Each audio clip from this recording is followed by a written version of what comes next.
Welcome to PK Simply GST and the Institute of GST Professionals of India. I am PK Singh, GST author, speaker, practitioner and educationist.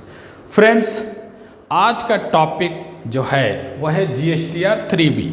आपने बहुत सारे videos देखे होंगे, बहुत practice किया होगा, लेकिन आप लोगों से रिक्वेस्ट है कि GST के 3B को अगर कंप्लीट समझना चाहते हैं, मैं प्रोसेस नहीं बताने जा रहा, मैं बताने जा रहा हूं कि गलतियां कहाँ हो रही है। GST 3B रिटर्न्स लगभग 4 साल GST को होने जा रहा है, लेकिन अभी भी अनऑर्गेनाइज्ड सेक्टर्स बहुत ही हाई परसेंटेज में गलत फाइल कर रहा है GSTR 3B, और गलत फाइल करने का नतीजा आपको जो है पेनल्टीज तो आएगा। अब इसमें प्रॉब्लम्स कहाँ पे आ रही है? प्रॉब्लम्स ये आ रही है कि हम उस चीज़ को समझे ही नहीं है कि हमें क्या इन्फॉर्मेशन देनी है, और ये गवर्नमेंट के साइड से भी प्रॉपर कम्युनिकेशन नहीं हो पाया, और जो भी रीजन्स हो कि भाई आपको ये डेटा फिलअप करना है। फॉर्म्स तो उन्होंने बड़े सिस्टमेटिकली तैयार किए थे। नाउ द क्वेश्चंस ये है कि क्या बिना अकाउंट्स बनाए आप GSTR 3B फाइल कर सकते हैं?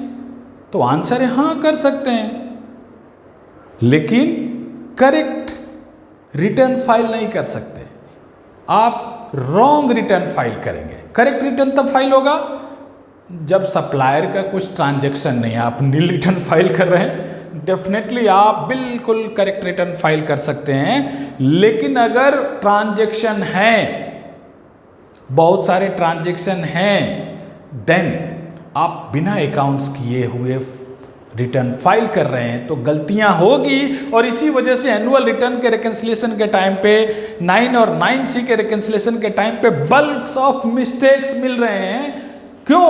क्योंकि GSTR 3B, GSTR 1 हमने करेक्ट फाइल नहीं किया है, हमने उसको ध्यान ही नहीं दिया कि वहाँ पे क्या क्या इन्फॉर्मेशन मांग रहा है।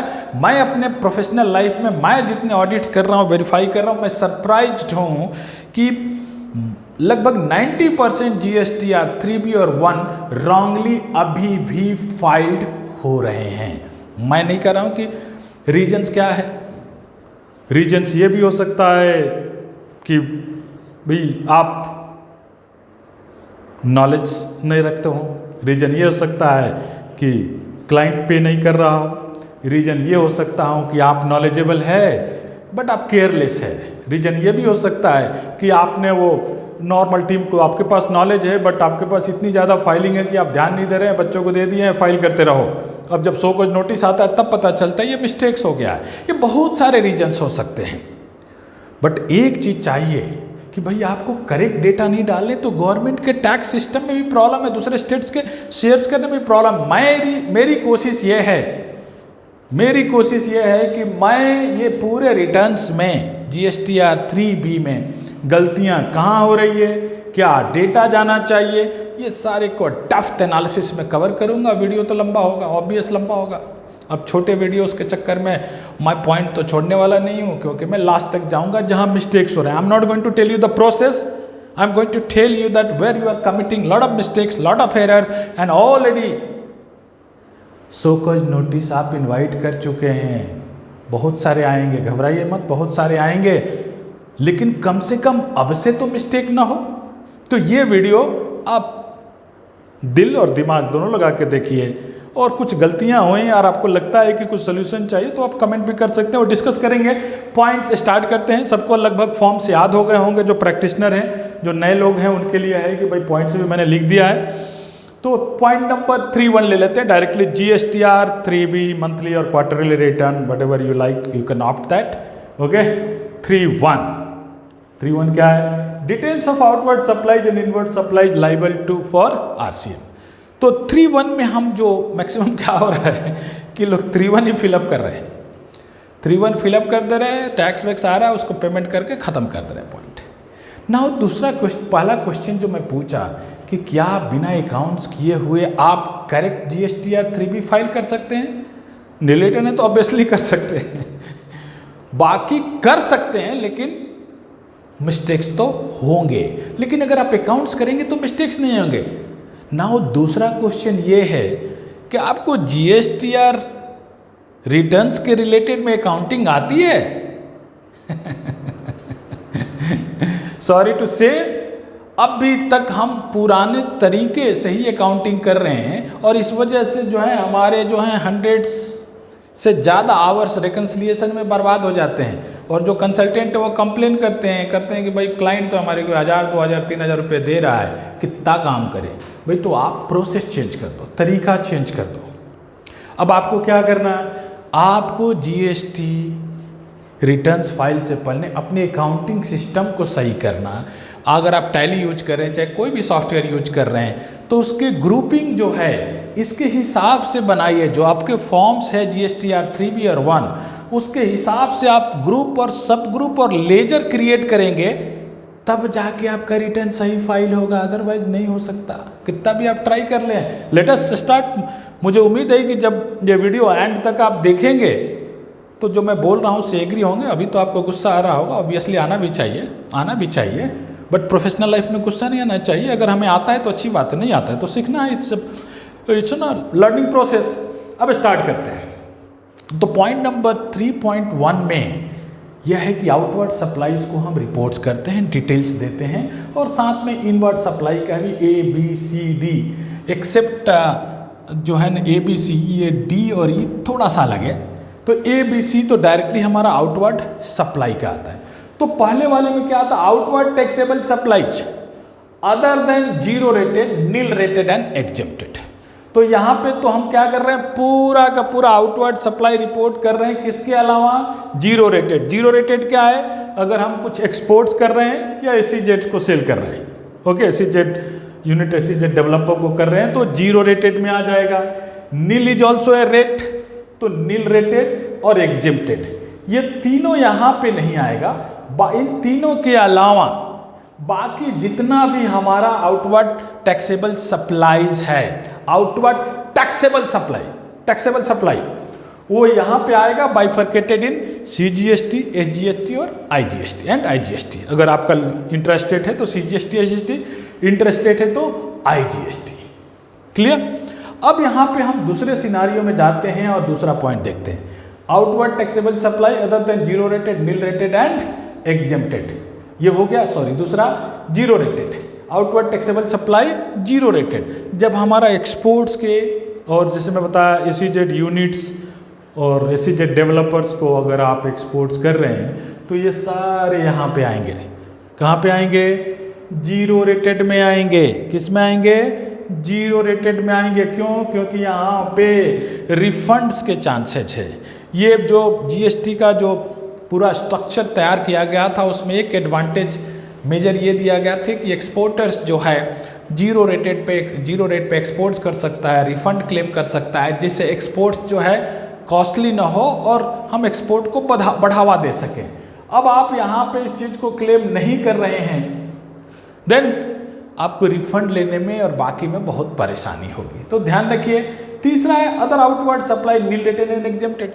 अब बाकी आपका क्या बचा आउटवर्ड सप्लाई में, तो आपका जो नील रेटेड है एंड एग्जेम्प्टेड है वो आप यहाँ पे रिपोर्ट्स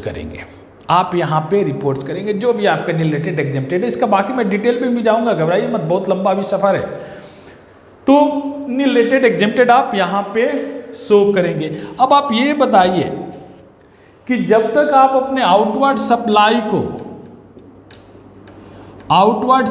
को अकाउंटिंग में ग्रुप अगर आप नहीं क्रिएट कर रहे हैं, कितने ग्रुप आपको क्रिएट करना पड़ेगा, आपको एक करना पड़ेगा नील रेटेड एग्जेम्प्टेड का ग्रुप, एक करना पड़ेगा जीरो रेटेड का ग्रुप, और उसके बाद एक करना पड़ेगा अदर आउटवर्ड टैक्सेबल सप्लाई। जब 3 ग्रुप आप ये क्रिएट कर रहे हैं और उसके अंदर में जो लेजर सब लेजर क्रिएट करेंगे, तब जाके यहाँ पे आप क्लियरली एंट्री कर सकते हैं। अब नेक्स्ट आते हैं inward supply, liable to reverse charges. अब बहुत सारे हमारे इनवर्ड सप्लाई है जो कि RCM के अंदर आता है, हमें पता नहीं है, हमने कभी फोकस नहीं किया। एक ही चीज़ याद रहता है हमें, क्या, ट्रांसपोर्टर का फ्रेट के ऊपर याद रहता है, बाकी कुछ हमें याद नहीं रहता। मेरा रिक्वेस्ट है आप लोगों से कि जो सर्कुलर लिस्ट है नोटिफिकेशंस का, उसको डाउनलोड कीजिए, अपने टेबल पे लगाइए, क्लाइंट टू क्लाइंट उसको एनालिसिस कीजिए कि भाई क्या क्या इनवर्ड सप्लाई जो आ रहा है मेरे क्लाइंट के केस में, चाहे मेरे ऑफिस के केस में, अगर आप एम्प्लॉय हैं जो आरसीएम में आता है, देन आप क्या कीजिए, आरसीएम पे कीजिए और देन उसको इनपुट लीजिए, पे कीजिए, सेट ऑफ मत कीजिए, पे कीजिए एंड देन इनपुट लीजिए। अब ये मैक्सिमम जो एनुअल रिटर्न्स फाइल होते हैं, वहाँ पे बाद में जब बैलेंस शीट्स आने के बाद पता चलता है कि ये ट्रांजैक्शन में तो जो है आरसीएम था, इन्होंने पेमेंट नहीं किया। अब वो बाद के बहुत सारे प्रॉब्लम से जो आपको पेमेंट करने के बाद भी आईटीसी मिलने वाले नहीं है, जब उसका टाइम एक्सपायर हो गया, तो ड्यू डेट एक्सपायर हो गया, तो ये कई सारे सिनारियो लीगल डिस्प्यूट हो जाएगा। मिस्टेक माइनर है बट लीगल डिस्प्यूट हो जाएगा। उसके बाद जो ई है वो बोलता है नॉन जीएसटी आउटवर्ड सप्लाई। अब ये नॉन जीएसटी आउटवर्ड सप्लाई तो 90% केसेज में लोग एंट्री नहीं कर, अगर है भी तो भाई नॉन जीएसटी क्या है, अदर देन जीएसटी आपका जो है वो नॉन जीएसटी है। अब जीएसटी क्या है, वहाँ ही कन्फ्यूजन है। नॉन जीएसटी बेसिकली आप ले सकते हैं कि जो alcohol for human consumption liquor जो है वो नॉन जीएसटी में हो गया, और 5 पेट्रोलियम प्रोडक्ट्स अभी नॉन जीएसटी में है बिकॉज नोटिफाई नहीं हुआ है, जो हिस्से के अंदर है बट अभी नोटिफाई नहीं हुआ है। तो अगर इसमें आप डील कर रहे हैं तो आप ये नॉन जीएसटी सप्लाईज के अंदर आप इसको ले लीजिए और रिपोर्ट कीजिए कि भाई ये आपका नॉन जीएसटी सप्लाई है। तो ये A B C D E ये चारों ही बहुत ही इंपॉर्टेंट है, क्योंकि जहाँ पे जरूरत है आप उसको वेरीफाई कीजिए client to client and then इसको रिपोर्ट्स कीजिए। अब इसके लिए भी आपको फिर यहाँ पे क्या हो गया, यहाँ पे फिर ग्रुपिंग आपकी चेंज हो गई ना। मैं लास्ट में आप लोगों को बताऊंगा कि प्रॉफिट एंड लॉस अकाउंट जो हम बनाते हैं ना, प्रॉफिट एंड लॉस अकाउंट्स का क्रेडिट साइड और डेबिट साइड दोनों रिपोर्ट्स करने हैं। ओनली 2 एंट्रीज रिपोर्ट नहीं करनी है, 2 आप लेजर बोल सकते हैं, बाकी सबके सब आपको रिपोर्ट करनी है। क्या आप कर रहे हैं क्या पूरा प्रॉफिट एंड लॉस अकाउंट आप जीएसटीआर 3B में डिस्क्लोज कर रहे हैं? अगर कर रहे हैं तो आप तो बहुत सिस्टमेटिक अकाउंटिंग कर रहे हैं और करेक्ट रिटर्न फाइल कर रहे हैं। अगर आप नहीं कर रहे हैं, आपको पता है आंसर कि आप क्या कर रहे हैं। तो जब आप रॉन्ग फाइल कर रहे हैं तो सेक्शन 122 और बाकी साइड में एक बार मूव करके देख लीजिए पेनल्टी कितना आएगा, वहाँ भी आपको पता चल जाएगा कि पेनल्टी कितना आएगा। ये गेम सब स्टार्ट होगा show cause notice after pandemic, ठीक है, क्योंकि गलत फाइल हो रहा है तो वहाँ पे तो ऑटोमेटिक एरर्स आ जा रहा है कि आपने रिपोर्ट जो है ना रिटर्न सही फाइल नहीं किया। अब आते हैं 3.2 में, जहाँ जो मेरा एक्सपीरियंस है मैक्सिमम जो लोग इग्नोर कर दे रहे हैं, उसको इग्नोर कर दे रहे हैं। क्यों इग्नोर कर दे रहे हैं? उनको लगता है यहाँ पे टैक्स पेमेंट कर दिया ना, काम मेरा हो गया। अरे भाई आपका काम हो गया, ये भी तो थोड़ा दिमाग लगाना कि ये 3.2 क्यों दे रहा है, क्यों अननेसेसरी पूछ रहा है। जब आप यहाँ पे पढ़ेंगे तो देखिए क्या लिखा हुआ है 3.2 of the supply shown in 31A means it is outward taxable supply other than zero rated, nil rated and exempted। तो यहाँ पे जो है details of interstate supply made to, अब इसमें जो है जो आपने आईजीएसटी था आपका interstate supply, details of interstate supply made to unregistered person, composition taxable person and UNI holder, आप यहाँ पे बाइफरकेट कीजिए based on the place of supply, means कौन कौन से स्टेट्स और यूटी को आप सप्लाई किए, अकॉर्डिंगली आप यहाँ पे टैक्सेबल वैल्यू ले आइए और यहाँ पे आईजीएसटी मेंशन कीजिए। अब इसकी क्या रिक्वायरमेंट है भाई, अननेसेसरी काहे का बर्डन देते हैं, है ना। ये क्वेश्चन आता है ना दिमाग में, नॉर्मल भी आना चाहिए। अब आप यहाँ पे देखेंगे तो आपने तो यहाँ पे outward taxable supply other than nil rated zero है, आपने पूरा यहाँ पे रिपोर्ट्स कर दिया। फिर इसकी क्या जरूरत है माय डियर? इसकी जरूरत ये है कि आपको पता है कि अनरजिस्टर्ड पर्सन अल्टीमेटली क्या हो गया, कंज्यूमर ही हो गया ना, क्योंकि अब वो तो इनपुट टैक्स क्लेम नहीं करेगा, इनपुट टैक्स क्लेम नहीं करेगा। कंपोजिशन सप्लायर आपको पता है कि वो इनपुट टैक्स क्लेम कर ही नहीं सकता, और यूएनआई होल्डर है, ये आपको पता है कि भाई सेंट्रल गवर्नमेंट को इसको जो है ना रिफंड क्लेम कर सकता है, इसको रिफंड वापस करना है। अब गवर्नमेंट को पता कहाँ से चलेगा कि भाई इसका कितना इसने परचेज किया था, उसके अगेंस्ट में मेरे को इतना रिफंड करना। अगर रिटर्न भी फाइल करे, अगर रिपोर्टिंग यहाँ से नहीं हो रही है तो मैच तो नहीं होगा ना, मैच तो नहीं होगा, तो रिफंड के इशू में प्रॉब्लम तो आ रहे हैं ना, क्योंकि करेक्ट डेटा हमारे पास नहीं है। दूसरी सिनारियो है कि अब मैं रहता हूँ तमिलनाडु में, सप्लायर जो है तमिलनाडु में है, परचेजर महाराष्ट्र से आया, महाराष्ट्र से आया वो अनरजिस्टर्ड है, तमिलनाडु के सप्लायर ने महाराष्ट्र में सप्लाई कर दिया, क्लियर। बट उसने ये दिखाया नहीं, यहाँ पे दिखाया नहीं। अब टैक्स हो तो अनरजिस्टर्ड्स को डाल के और सिंपल डाल के, वो अगर भूल गया चाहे बाय मिस्टेक उसने लोकल में डाल दिया, तो गुड्स कहाँ पे कंज्यूम हुआ? गुड्स तो कंज्यूम महाराष्ट्र में हुआ। अब आप जीएसटी का स्ट्रक्चर देखेंगे, फ्रेमवर्क, तो वहाँ पे क्या हो रहा है?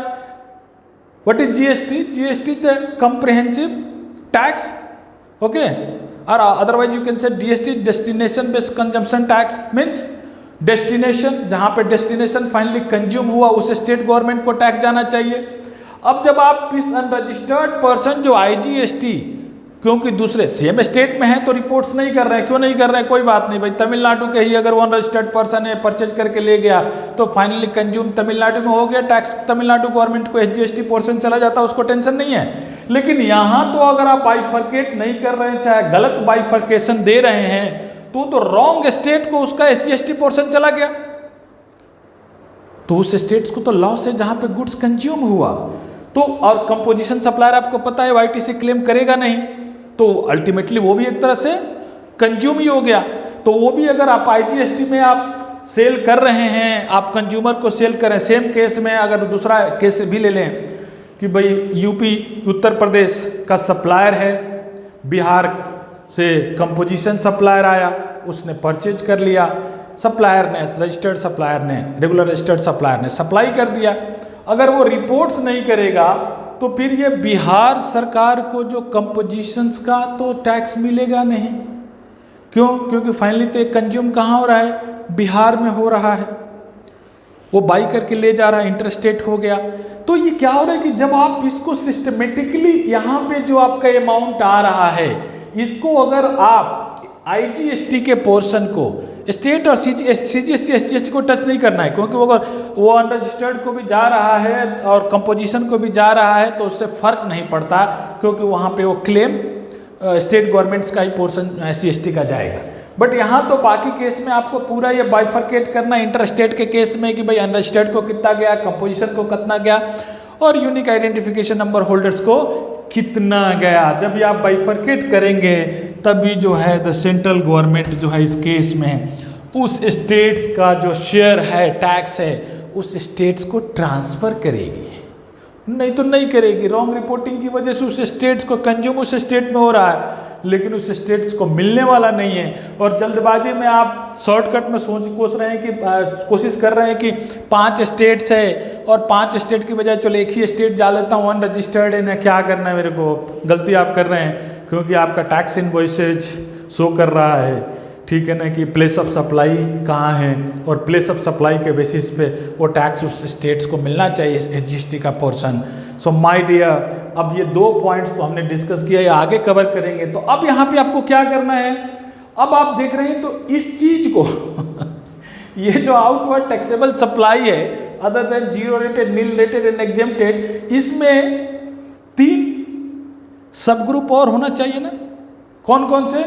कि भाई आप आईजीएसटी के अनरजिस्टर्ड को कितना आप सेल कर रहे हैं, कंपोजिशन को कितना कर रहे हैं, और यूएनआई होल्डर को कितना कर रहे हैं। जब तक आप इसको अकाउंटिंग में ग्रुप और सब ग्रुप और लेजर नहीं बनाएंगे, तब तक तो मैच होने वाला है नहीं। और आप इसमें और बहुत सारी चीज़ें लास्ट तक बताऊंगा, मैं लास्ट तक बताऊंगा कि कोई GSTR1 का आपको नॉलेज है तो उसके हिसाब से मेरी ग्रुपिंग, सब ग्रुप और लेजर चेंज हो जाएंगे, बिकॉज मुझे इंटरस्टेट इंट्रास्टेट्स का पूरा डिटेल्स बनाना है। तो अब ये 3.1 एंड 3.2 प्रैक्टिकली रिजॉल्व हो गया। याद रखिए, आपको ये डेटा जो है शो करना है कंपल्सरी विद अकाउंटिंग। तो पहले अकाउंटिंग कीजिए, ओके। अब वैल्यू ऑफ टैक्सेबल सप्लाई जो हम 3.1 में ए में डाल रहे हैं, उसको कैसे अराइव करें।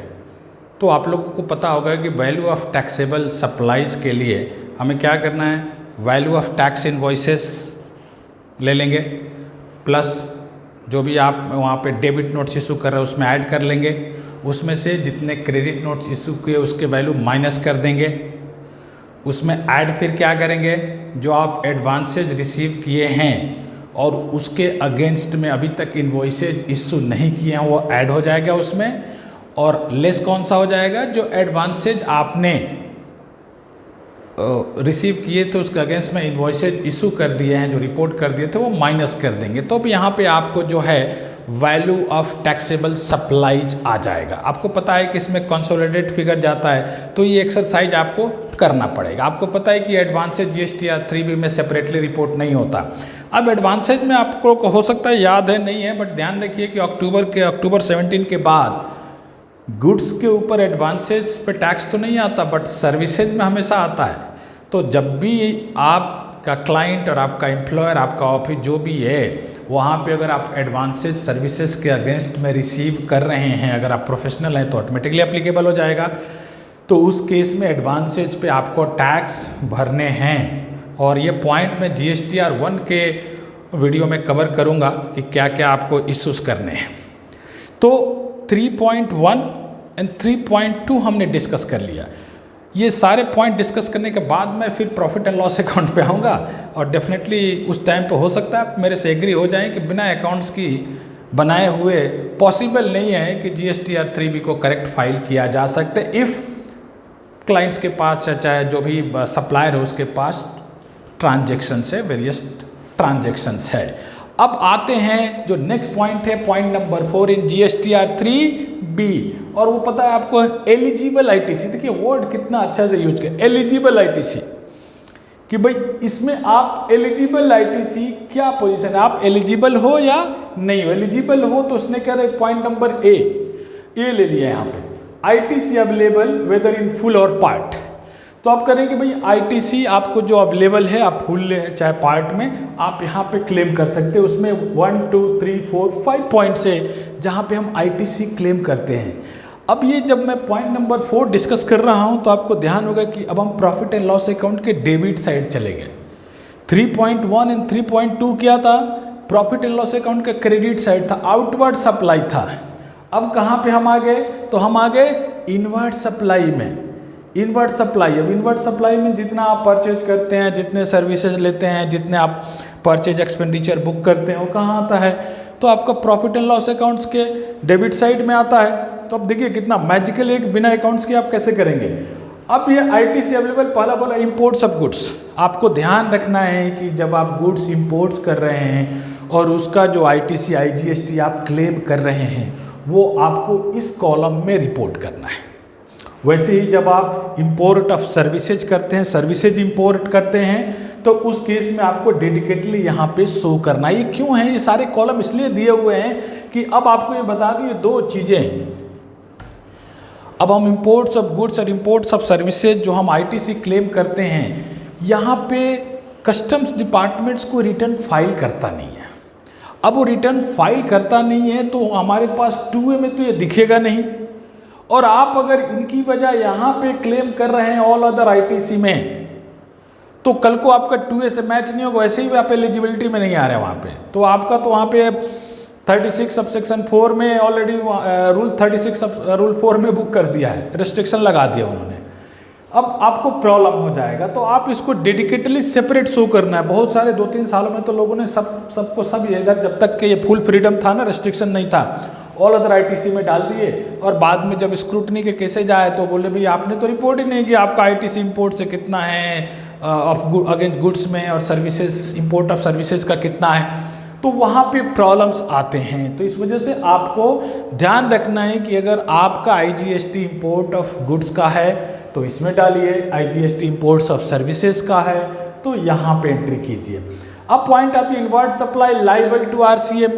अब जो वहाँ पे आप रिपोर्ट्स कर रहे थे ना जीएसटीआर 3B के पॉइंट नंबर 3.1 का डी, आप बोल रहे हैं कि भाई हम जो भी आपका इनवर्ड सप्लाई है अंडर आरसीएम, वो वहाँ पे जब आप पेमेंट कर दे रहे हैं तो यहाँ पे आप क्लेम कर सकते हैं। यहाँ पे क्या बोल रहा है, inward supply liable to RCM other than 1 and 2 above.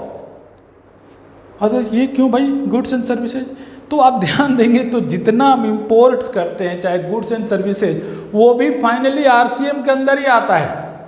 ये आरसीएम ये कौन पे करता है, इसको रेसिपिएंट पे करता है। इंपोर्टर पे करता है ना, तो जो गुड्स रिसीव करता है, जो सर्विसेज रिसीव करता है इंडिया में, वो पे करता है। तो ये तीनों बेसिकली आरसीएम के अंदर ही आया, ये तीनों आरसीएम के अंदर ही आ गया। अब चौथा है इनवर्ड सप्लाईज फ्रॉम आईएसटी। अब इनवर्ड सप्लाई जो आप इनपुट सर्विस डिस्ट्रीब्यूटर्स के थ्रू में हमारे को जो आईएसडी होता है ना, ये इनपुट सर्विसेज डिस्ट्रीब्यूटर जो वेरियस ब्रांचेज को डिस्ट्रीब्यूट करते आईटीसी, अब वहाँ पे आप उस बेसिस पे आप यहाँ पे आईटीसी क्लेम आपका जो आया उसमें क्लेम कर सकते हैं। बाकी जितने आईटीसी जो एलिजिबल है वो आप इस कॉलम नंबर 5 में करेंगे। यहाँ पे आप कर रहे हैं 5 में आप बचा हुआ जो भी है चारों में होने के बाद बैलेंस आपका यहाँ पे, और ये तीनों को पांचों को आप बाइफरकेट कर सकते हैं, CGST, SGST and IGST. Clear? तो अब आप यहाँ पे ये रिपोर्ट्स कर रहे हैं, इस पॉइंट को आप ध्यान दे रहे हैं तो आपको रियलाइज हो रहा होगा कि हमारे प्रॉफिट एंड लॉस अकाउंट में बेसिकली 2 तरीके के एक्सपेंडिचर हैं। कौन से? एक जहाँ पे हम टैक्स भर रहे हैं और एक जहाँ पे हम टैक्स नहीं भर रहे हैं। टैक्स क्यों नहीं भर रहे हैं? या तो हम एग्जेम्प्टेड गुड्स और सर्विसेज बाई कर रहे हैं, अवेल कर रहे हैं, या तो हम कंपोजिशन सप्लायर से परचेज कर रहे हैं, या तो हम अनरजिस्टर्ड से परचेज कर रहे हैं। यही रीज़न हो सकता है कि अनरजिस्टर्ड से ला रहा हूँ, कंपोजिशन से खरीद के ला रहा हूँ, सर्विसेज ले रहा हूँ, चाहे मैं एग्जेम्प्टेड गुड्स और सर्विसेज है वो ले रहा हूँ। ठीक है, अब उस केस में क्या हो रहा है, तो आपका पूरा का पूरा profit and loss account it should be divided into 4 types ना। Purchases eligible for ITC, okay, और एक दूसरा ग्रुप बना सकते हैं कि inward supply not eligible for ITC, उसके अंदर सब ग्रुप डाल सकते हैं कंपोजिशन सप्लाई, एग्जेम्प्टेड और nil rated and from unregistered. क्योंकि अब वो यहाँ पे तो आप रिपोर्ट कर रहे हैं, कहाँ पे कर रहे हैं? यहाँ पे कर रहे हैं, 5 में करेंगे, आ रहा हूँ मैं। तो 4 और 5 क्या है? आपका प्रॉफिट एंड लॉस अकाउंट का डेबिट साइड है, क्योंकि आपने जितना वो परचेज किया है एलिजिबल है तो आप यहाँ पे डालिए, एग्जेम्प्टेड है, नील है तो आपका इधर आएगा, उस पर डिस्कस करेंगे। तो अभी 4 को कंप्लीट कर लेते हैं। तो आपने जो एलिजिबल आईटीसी था यहाँ पे आपने क्लेम कर लिया। अब बी बोल रहा है आईटीसी रिवर्स्ड, आईटीसी रिवर्स्ड। अब आईटीसी रिवर्स्ड के ये नीचे वाला तो हम देखना पसंद ही नहीं करते ठीक है, जो रिटर्न जितने फाइल हो रहे हैं मैक्सिमम में रिवर्सल वाले तो केसेस जो क्या एनुअल रिटर्न फाइल के टाइम पे बाय फोर्स आ रहे हैं, मजबूरी में आ रहे हैं। जब 9C भी हम कर रहे हैं रिकन्सिलिएशन के टाइम पे मजबूरी में आ रहे हैं, हम तो इस चीज़ को ध्यान ही नहीं दे रहे, हमने डिपार्टमेंट पे छोड़ दिया है। अब डिपार्टमेंट जब पकड़ेगा तो आपको पता है कि पेनल्टी बहुत ज़्यादा रहेगी, इंटरेस्ट ज़्यादा हो जाएगा और अननेसेसरी भागना दौड़ना पड़ेगा, बहुत सारे इश्यूज रहेंगे उसमें। अब आईटीसी रिवर्स में बोल रहा है point number 1 as per rule 42 and 43 of CGST rules. अब 42 एंड 43 रूल्स जब आप पढ़ेंगे ना तो जितना देर ये क्लास अटेंड कर रहे हैं इससे 4 गुना ज़्यादा टाइम देना पड़ेगा जो ऑनलाइन वीडियो देख रहे हैं मेरा, क्योंकि उसमें डेप्थ आपको स्टडी करनी पड़ेगी, कंप्यूटेशन सीखना पड़ेगा और तब जाके यहाँ पे सिनारियो आएगा। अभी 42 एंड 43 क्या है?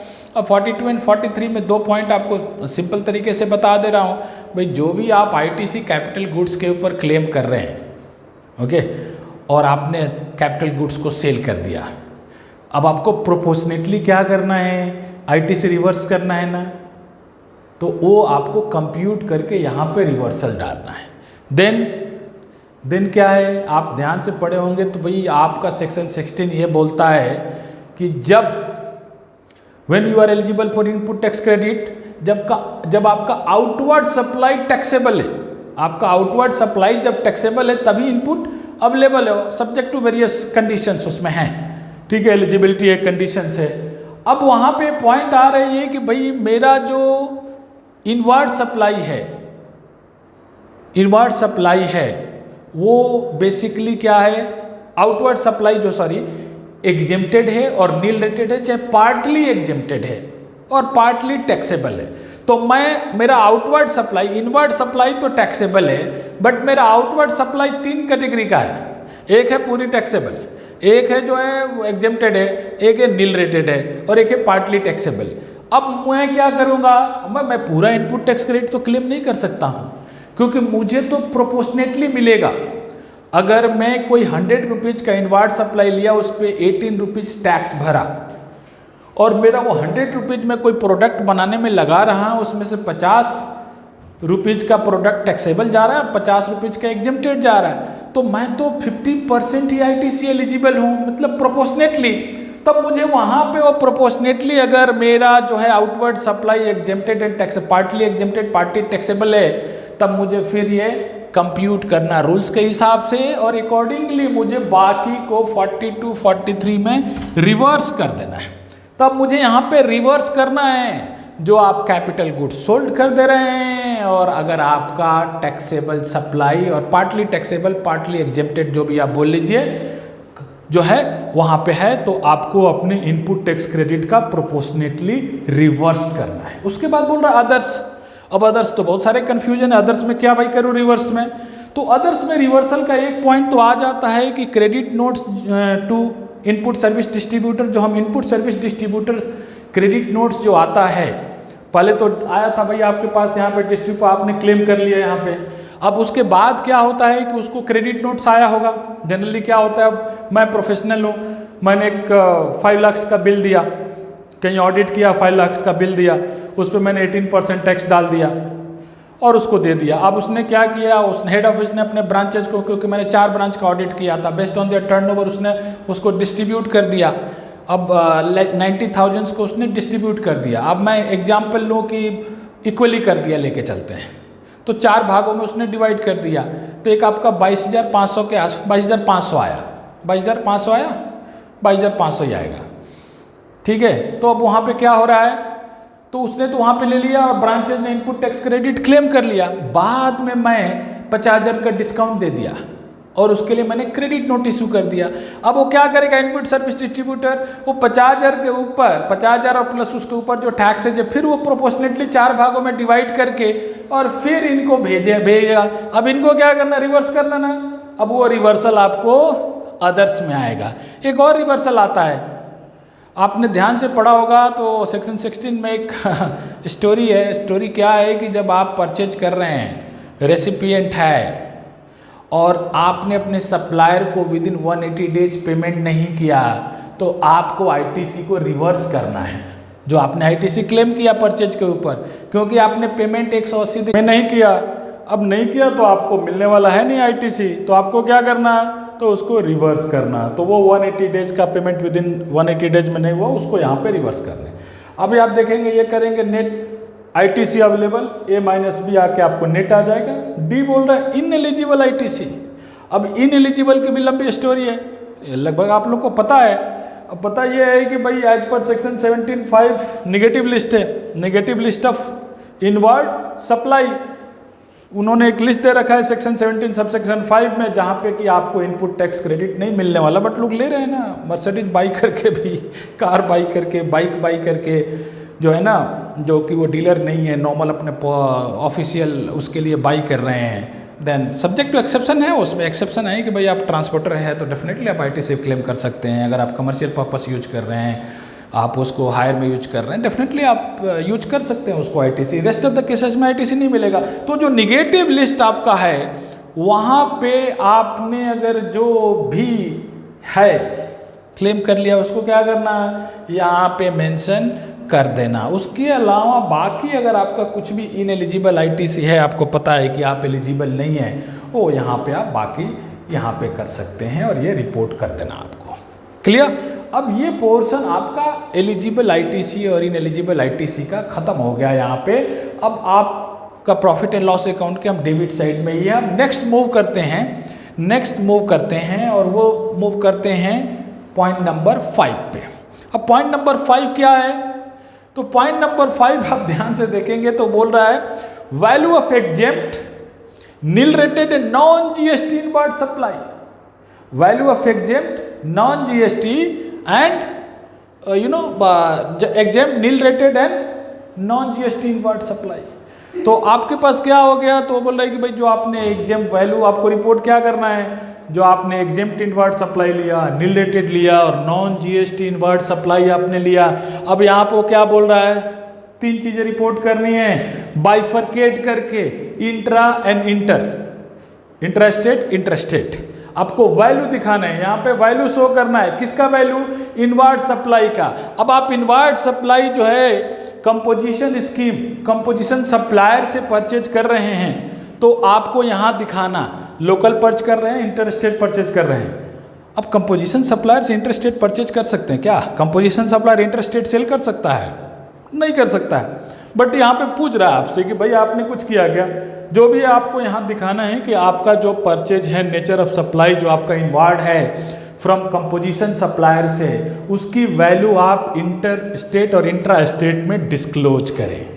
दूसरा पूछ रहा है जितना आपने एग्जेम्प्ट और नील रेटेड सप्लाई लिया, इनवर्ट सप्लाई, इनवर्ट सप्लाई में आपका गुड्स भी आ जाएगा, सर्विसेज भी आ जाएगा, जो एग्जेम्प्टेड और नील रेटेड है उसके वैल्यू को आपको इंटर स्टेट और इंट्रा स्टेट के हिसाब से वैल्यू डिस्क्लोज करनी है यहाँ पे।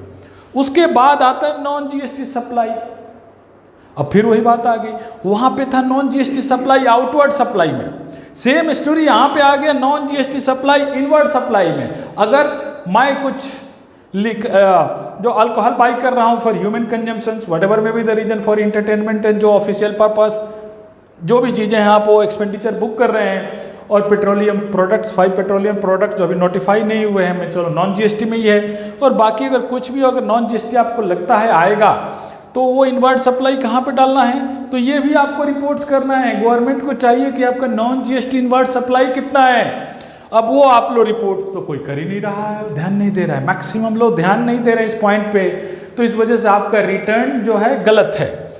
तो ये आपने यहाँ पे रिपोर्ट्स कर दिया, मतलब आपका ध्यान देंगे तो प्रॉफिट एंड लॉस अकाउंट में दो ही चीज़ बच रहा है डेबिट साइड में, और वो बच रहा आपका डेप्रिसिएशन नहीं पूछ रहा है, और एम्प्लॉयज कॉस्ट नहीं पूछ रहा है, जो एम्प्लॉयज के एक्सपेंडिचर, सैलरीज और बाकी चीज़ें बुक करते हैं वो नहीं पूछ रहा है। रेस्ट ऑफ द सिनारियो आपके पूरे debit side of the profit and loss account पूछ रहा है।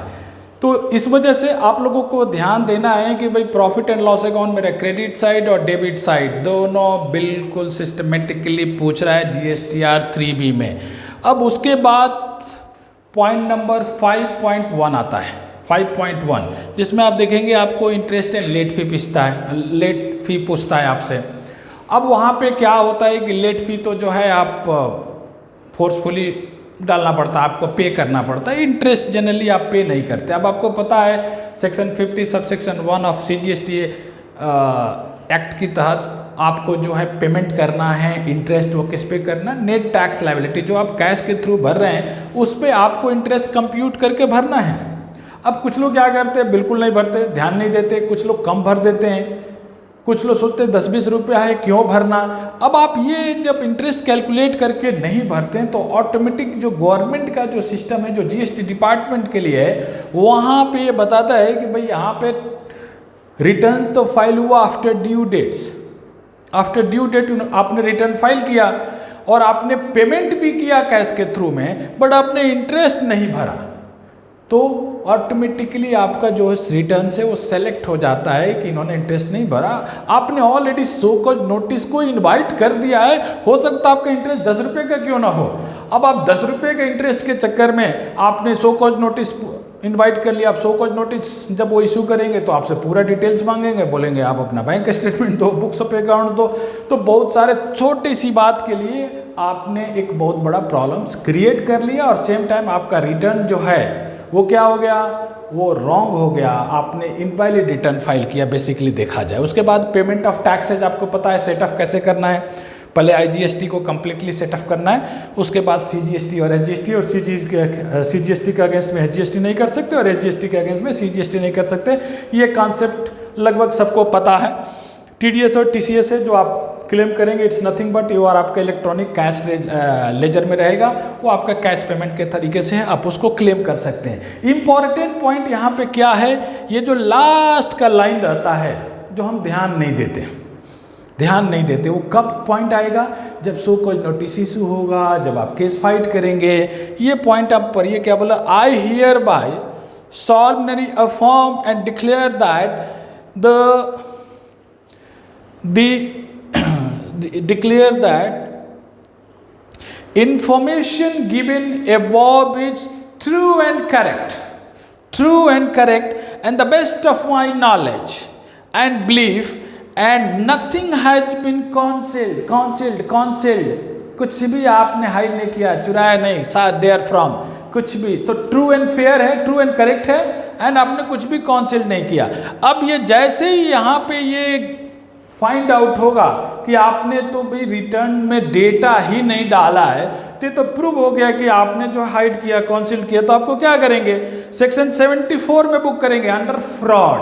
अब फ्रॉड के केसेज में आपकी इंटरेस्ट और बाकी की कहानी भी चेंज हो जाती है। क्यों हो जाती है? क्योंकि वहाँ पे वो इंटरेस्ट बोलेगा किस पे देना है, तो आपको ग्रॉस टैक्स लायबिलिटी पे देना है, नेट पे नहीं देना। उसके अलावा जो पेनल्टी और बाकी चीज़ें सारे क्लॉज चेंज हो जाते हैं। सो माय डियर, अगर आप कुछ भी चीज़ कॉन्सिल्ड कर रहे हैं, आप ट्रू एंड करेक्ट इन्फॉर्मेशन नहीं दे रहे हैं, तो आप ऑलरेडी प्रॉब्लम्स इनवाइट कर चुके हैं और अभी से भी नहीं कर चेंज हो रहे हैं अपने आप को, तो इनवाइट और कर रहे हैं। तो इसलिए आपको ये ध्यान देना है कि आपका GSTR 3B में डेटा करेक्ट जाए। अब करेक्ट डेटा जाने के लिए आपको क्या करना है, तो अकाउंटिंग करना। पहले accounting, then filing the returns. आपको श्योर हो जाना है कि भाई मेरा यही ट्रांजैक्शन है और ये ट्रांजैक्शन मुझे रिपोर्ट करनी है। जब आप अकाउंटिंग परफेक्ट करने लगेंगे, GSTR के बेसिस पे ग्रुप और सब ग्रुप आप तैयार कर लेंगे, तो आपका अकाउंटिंग जब परफेक्ट हो जाएगा तो रिटर्न बिल्कुल करेक्ट फाइल होगा और तब आपको फ्यूचर में कोई प्रॉब्लम फेस नहीं करना पड़ेगा। वीडियो तो लंबा हो चुका है, बट इसमें और सारे पॉइंट्स हो सकते हैं जो कि आप पूछना चाहें तो आप कमेंट्स बॉक्स में पूछ सकते हैं, और मैं और मेरी टीम आपके हर पॉइंट्स को रिजॉल्व करने की कोशिश करेंगे, रिप्लाई करेंगे। और साथ में मैं आप लोगों से रिक्वेस्ट करता हूं कि आप हमारे YouTube चैनल को सब्सक्राइब कीजिए, PK सिंपली GST और the institutes of GST professionals of India. Facebook पर भी फॉलो कीजिए और टाइम टू टाइम अब जो अभी आपका क्वेरीज है पूछिए, हमारा टीम आपको रिप्लाई करेगा। With this word, thank you, नमस्कार, जय हिंद।